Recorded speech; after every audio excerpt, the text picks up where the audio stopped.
ওয়াতালা যেটা বানালছেন ওর নাম বলতে পারবেন? জোরে বলেন। এই যে আমার মৌলানা বলে দিয়েছেন কলম, পকেটে কলম আছে, দেন। এই দেখেন কলম। তবে বলিয়েন না যে এটাই যে মৌলভী সাহেব, যে না এটা নয়, আল্লাহ তাআলার কাছে আছে ওইটা, কলম বানালছেন আল্লাহ। আচ্ছা আপনারা বলেন তো কলমের কাজ কি? একটু কথা বলবেন আমার সাথে, কলমের কাজ কি? লেখা। আল্লাহ তাআলা কলমকে বানাইলেন। বলবেন হাজি মৌলানা মানুষ তো কলমে লেখে, তা আল্লাহ মানুষের আগে যখন কলমকে বানাইলে তো কে লিখবে? প্রশ্ন আসছে না? আসছে না? হানা বলেন। আপনাকে যদি বলি যে ভাই একটু লেখেন তো, আপনি যদি কিচ্ছু না জানেন তাও ইংরেজি লিখে নেবেন, কেড়া বেড়া করে পড়িতে পারুক না পারুক, নাকি? যেদিকে হাত গেল ওদিকে ঘুরিয়ে দিলেন। লেখা তো হলো, আঁক কাটা তো হইলো। তো বলবেন হাজি মৌলানা মানুষই যখন আল্লাহ পয়দা করেনি তো কলমকে আল্লাহ বানিয়ে কি করলে? এবার শোনেন, আল্লাহ তাবারাক ওয়া তাআলা কলমকে বলছেন। কাকে বলছেন? জোরে বলেন, কাকে বলছেন? কলমকে বলছেন। সাথে নিয়ে যাবেন, আজকে দামি কথা বলছি। কলমকে কি? এরে আমার কলম লেখো তুমি, কলম রে তোমার কাজ হলো লেখা। ও কলম তুমি লেখো। আল্লাহ কলমকে বলছেন কলম তোমার কাজ হলো লেখা, তুমি লেখো। ওরে সুবহানাল্লাহ। এবারে কিন্তু কলমের মুখ ফুটে গেল। কার মুখ ফুটলো? কলম। কলম কথা বলতে লাগলো। ওরে আল্লাহ, আল্লাহ তৌফিক দিলেন কলমকে কলম বলতে লাগলো। আয় রব্বুল আলামিন কি লিখবো আল্লাহ? তুমি যে আমাকে লিখতে বলেছো মাবুদ, কি আমি লিখবো আল্লাহ? তুমি আদেশ করো।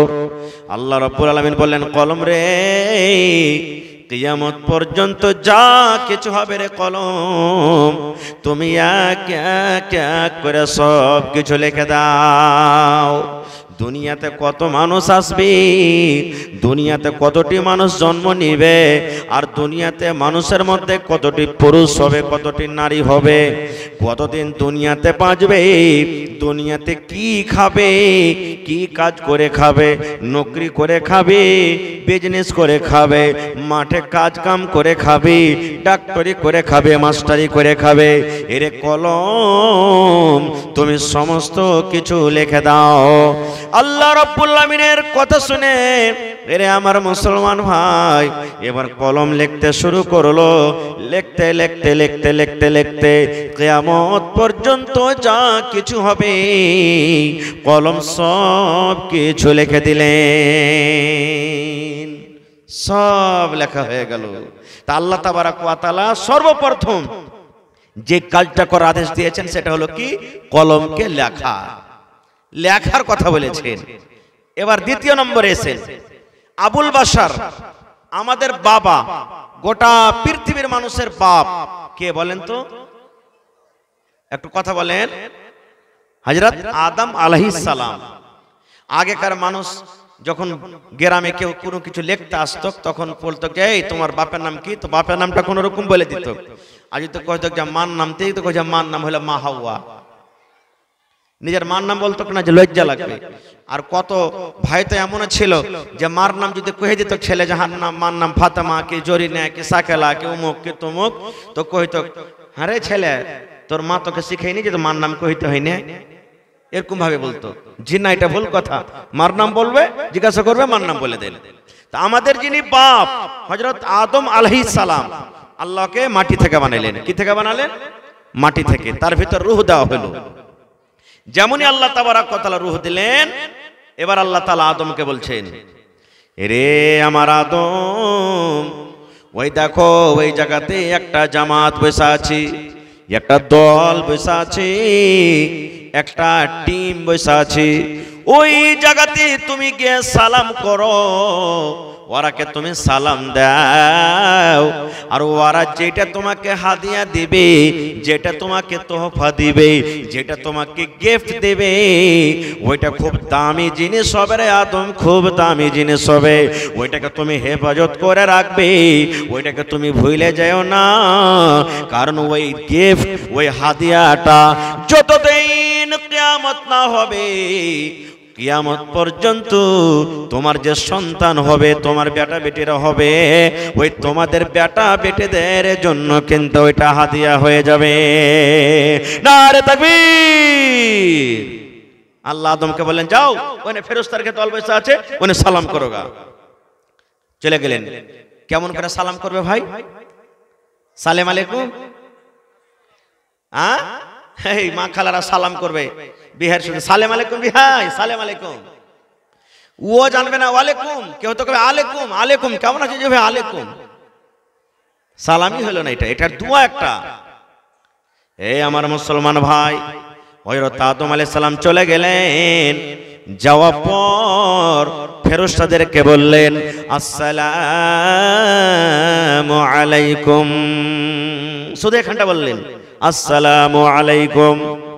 এবার ফেরেশতারা বললেন, ওয়া আলাইকাস সালাম ওয়া রাহমাতুল্লাহ। এই ওয়া রাহমাতুল্লাহ বাড়িয়ে দিলেন। ওরে আল্লাহ, আজকে আমার সাথে আপনার দেখা, আর আপনি আমার সাথে দেখা করলেন, ফোনে কথা হয়, এবার আমরা বলেন এই সালামটা করি কি করি না?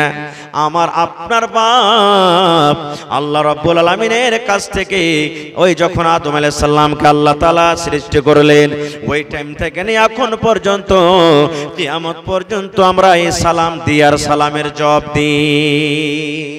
আল্লাহ তাবারাক ওয়া তাআলা সর্বপ্রথম যেটা হযরত আদম আলাইহিস সালামকে বললেন কি, ওইটা হলো পড়ারই কথা। এখনো পড়ার কথা এখানে পাওয়া গেল আমাদের। ভাই আমার, এবার আর একটু আগে চলেন, আরো একটা মজার ঘটনা আছে আদম আলাইহিস সালামের পড়ার কথা। আমি ওদিকে যাব না, এগুলো শুনেছেন আপনারা, মেলায় লোক জানছেন, আমি ওদিকে যাব না, আর একটু আগে চলেন। আজকে দোকানে সিসিটিভি ক্যামেরা লাগা থাকে না, থাকে না ভাই? বুঝেন এটা? আপনারা বুঝেন? সিসিটিভি ক্যামেরা বুঝেন? ব্যাংকে লাগা থাকে, বড় বড় দোকানে লাগা থাকে না, থাকে না? আপনি যদি বলেন যে মোবাইলের দোকানে আমি একটা গিয়ে মোবাইলটা চুরি করে নেব, পারবেন চুরি করতে? ধরা পড়বেন না, পড়বেন না? রে মুসলমান, আমার আপনার দুই ঘাড়ে দুটা ফেরেশতা আছে রে বন্ধু। দুইটা ফেরেশতা আমার আপনার ঘাড়ে আছে। ইয়ারা দিনে দুবার করে পাল্টায়, দুবার করে চেঞ্জ হয়ে যায়। একবার আসরের নামাজের টাইমে ফেরেশতা আসেন, আর এই ফেরেশতারা ফজরের আজানের সময়তে তারা চলে যায়। ফজরের নামাজের টাইমে তারা চলে যায়, আর ফজরের টাইমে যারা আসে ওরা আসরের নামাজের সময়তে চলে যায়। বলবেন মাওলানা এরা কি কাম করে? আপনার সাথে সাথে থাকে, আপনার সাথে সাথে থাকে। কখন থাকে? রাতের বেলাতে শুচ্ছেন, আপনার সাথে আছে। আপনি ঘাস কাটতে চলে গেছেন, আপনার সাথে আছে। আপনি জালসা শুনতে এসেছেন, আপনার সাথে আছে। বাড়তে আপনি ধান মারছেন, আপনার সাথে আছে। বলবেন মাওলানা তাহলে সব সময় থেকে আমাদের সাথে থাকে? হ্যাঁ, আপনাদের সাথে থাকে, শুধুমাত্র একটা টাইমে আপনার কাছ থেকে আলাদা হয়ে যায়, একটা সময়তে আপনাদের কাছ থেকে আলাদা হয়ে যায়, কিন্তু ওরা আলাদা হয়ে চলে যায় না। যেমন আমরা রোদ বাঁচার জন্য ম্যাগ যেন মাথায় লাগে না যায়, ম্যাগে যেন ভিজে না যায়, এই ম্যাগ থেকে বাঁচার জন্য যেমন মাথাতে আমরা ছাতা ধরে থাকি, আল্লাহর নবী বলেছেন উম্মত যখন একটা পুরুষ এবং নারী স্বামী স্ত্রী যখন তারা মিলামিশা করে, সহবাস করে, একটা স্বামী এবং স্ত্রী যখন মিলন করে, হাম বিস্তারি করে, ওই টাইমখানে আপনার কাছে থাকবে না, ওই সময়খানে আপনার পাঞ্জরে থাকবে না। আল্লাহ রাসূল বলেছেন ওই সময়তে, ওই টাইমখানে ওই ফেরেশতারা আপনার মাথার উপরে ছাতার মতন হয়ে থাকে। যেমনই আপনার কাজ হয়ে গেল, আবার তার কাছে হাজির হয়ে গেল।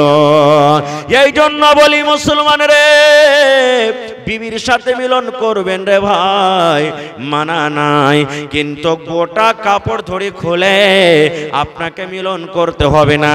এই যে আপনি নিজের গোটা কাপড়কে খুলে রেখে দিলেন, নিজের বিবির কাপড়কে গোটা খুলে রেখে দিলেন, এটা হলো জানোয়ারেরা এই মতো করে, জানোয়ারেরা এই মতো পর্দা করে না।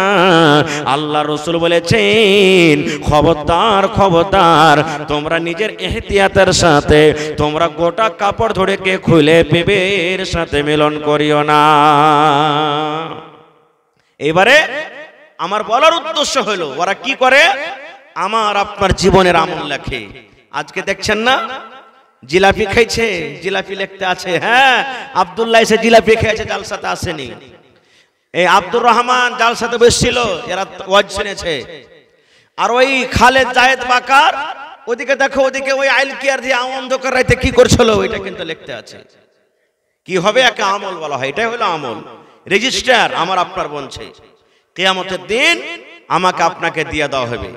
আল্লাহ বলবেন পড়, ইকরা কিতাবাক, এই তোমার আমল, তোমার কিতাব তুমি পড়ো। বলবেন মাওলানা